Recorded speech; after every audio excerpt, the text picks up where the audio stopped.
हमने तो सिर्फ एक ही बात कही कि मुख्यमंत्री जी बहुत बोल लिया, 20 महीने बीत गए आपके।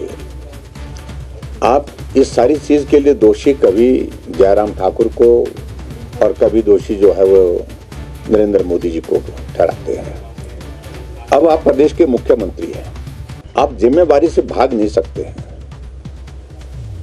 जब तक हमारी सरकार थी तो हमने जिम्मेवारी के साथ काम किया, समय पर सैलरी दी, समय पर पेंशन दी, जबकि कोविड जैसा एक इस तरह का बहुत बड़ा संकट पूरी दुनिया के सामने था, देश के सामने था और प्रदेश के सामने भी था। लेकिन समय पर सैलरी मिली, समय पर पेंशन मिली, विकास के कार्य लगातार चलते रहे, संस्थान बंद नहीं किए, अंधाधुंध टैक्सेस नहीं लगाए। और यहाँ मुख्यमंत्री लगातार पहले दिन से शुरुआत किए हुए हैं। कभी संस्थान बंद करने का वो दौर जो चला था वो अभी तक समाप्त हुआ, 20 महीने बीत गए, 2 साल होने वाले हैं सरकार के। टैक्सेस के जो लगातार वैट की इंक्रीज के साथ उन्होंने शुरुआत की और उसके बाद लगातार, चाहे वो अब पानी का बिल है, चाहे वो बिजली का बिल है, आज भी मानसून सत्र का अंतिम दिन है, आज भी हिमाचल प्रदेश में बिजली को महंगा करके लोगों के ऊपर और बोझ डाल दिया। मेरा कहना है कि इन सारी चीजों से बहुत ज्यादा रेवेन्यू आपका जनरेट नहीं हो पाएगा। आपने वाटर सेस की अनाउंसमेंट की, वाटर सेस का कमीशन कर दिया, बना दिया, कॉन्स्टिट्यूट कर दिया, करोड़ों रुपए उस पर खर्च कर दिया और कोर्ट ने स्टक डाउन कर दिया। आपने जो इंडस्ट्री सेक्टर में जो है वो एक बहुत बड़ी हाइक दे दी इसमें, इलेक्ट्रिसिटी के इसमें चार्जेस में, और उसके बारे में भी कोर्ट ने अपनी टिप्पणी की। और अभी भी आप लगातार ऐसी चीजें करते जा रहे हैं कि कहीं ना कहीं जाकर के वो कोर्ट में स्टक डाउन होती जा रही है। प्रदेश को आखिरकार 2 साल का जो कार्यकाल आपका पूरा होने जा रहा है हिमाचल प्रदेश में कांग्रेस पार्टी का, उसमें हासिल क्या हुआ?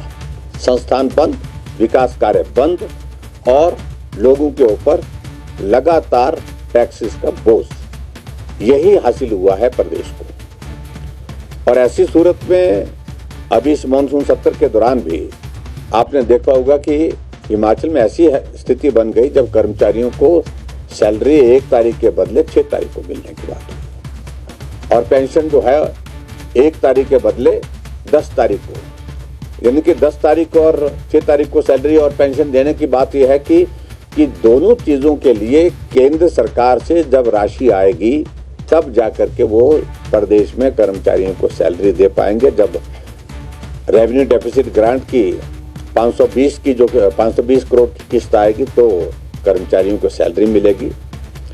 और उसके अलावा जब सेंट्रल टैक्सेस का शेयर जो है वो स्टेट को जो मिलेगा, स्टेट शेयर, तो वो लगभग 750 करोड़ मिलेगा। तो जब वो आएगा तो तब जाकर के हम कर्मचारियों के अलावा पेंशनर्स को पेंशन दे पाएंगे। ये तो स्थिति बन गई है। यानी कि जितने भी जो ये सारे इनके जो कदम है वो हास्यास्पद स्थिति में है आज की तारीख में। और कुल मिलाकर के हमने विधानसभा के अंदर सारे मामलों को इस सत्र के दौरान उठाया है, प्रभावी ढंग से उठाया है। अभी भी आज चर्चा चली है और ये चर्चा बहुत पहले होनी चाहिए थी। हमने जो रेजोल्यूशन 67 के अंतर्गत लाया था स्थगन प्रस्ताव के रूप में, जिसको स्वीकार नहीं किया गया, और जिसको स्वीकार न करने के बाद आपने देखा कि पूरे देश भर में हिमाचल की आर्थिक स्थिति पर चर्चा हो गई और हम अभी कर रहे हैं, 1 सप्ताह बाद कर रहे हैं, 10 दिन के बाद कर रहे हैं। तो ये स्थिति हास्यास्पद स्थिति हिमाचल प्रदेश सरकार की है। और मैं यही कहूँगा कि हिमाचल के लिए ये बहुत पीड़ा का विषय है कि जब इस आर्थिक संकट में सरकार ऐसे फैसले कर रही है जिन फैसलों से प्रदेश की आय की बढ़ोतरी तो हो नहीं पाएगी, लेकिन गरीब लोग कर्ज के नीचे दब करके रह जाएंगे। कल से विवाद को लेकर फिर से विरोध प्रदर्शन की कॉल है, सदन में भी ये मामला उठा है, लेकिन मंत्री के तेवर अब थोड़ा नरम लग रहे हैं। देखिए, मैं इस बात को लेकर बड़ा सीधा कह रहा हूँ कि मंत्री ने जो पहली बार विधानसभा के अंदर कही बात वो हकीकत थी। और अपनी पीड़ा को दर्शाया उनने। और क्या हुआ उसके बाद फिर वो मामला कांग्रेस पार्टी की हाईकमान तक पहुंच गया, ऊपर तक पहुंच गया, और वो बयान ऊपर तक पहुंचने के बाद फिर डांट पड़ गई, मंत्री को मंत्रिमंडल से हटाने की बात आ गई, और मंत्री जी अब सहमे हुए हैं और मुख्यमंत्री सारी चीज़ों को गोल मोल कर रहे हैं।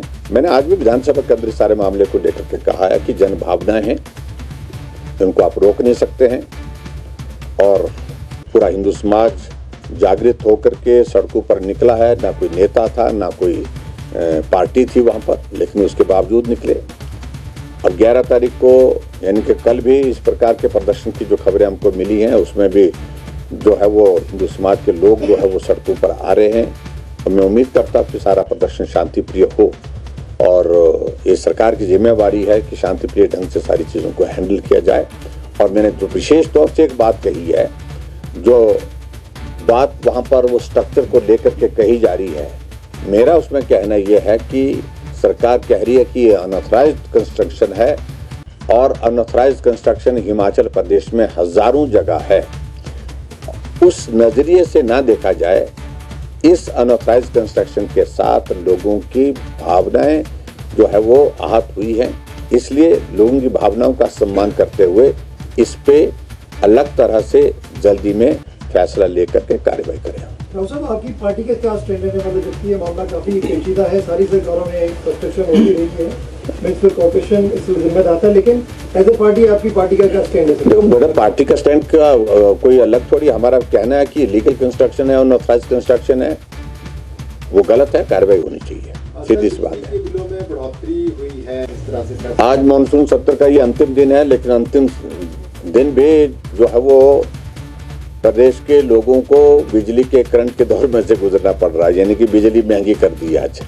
तो ये स्थिति आज हिमाचल प्रदेश में है, और ख़ास तौर से मैं ये कहूँगा कि इन सारी चीज़ों से भी जब मैं पूछ रहा था मुख्यमंत्री जी से कि इससे कितना रेवेन्यू जनरेट होगा, मुझे लगता है कि रेवेन्यू जनरेट करने की इनकी ये सारा शोर ज़्यादा है, लेकिन सही मायने में जो बहुत रिफॉर्म करने की ज़रूरत है, जो काम करने की ज़रूरत है, उस दिशा में काम नहीं कर रहे हैं, और बहुत थोड़े पैसे से जो लोगों के ऊपर ये बोझ डालने की कोशिश कर रहे हैं, इससे कोई प्रदेश की आर्थिकी में सुधार नहीं आएगा।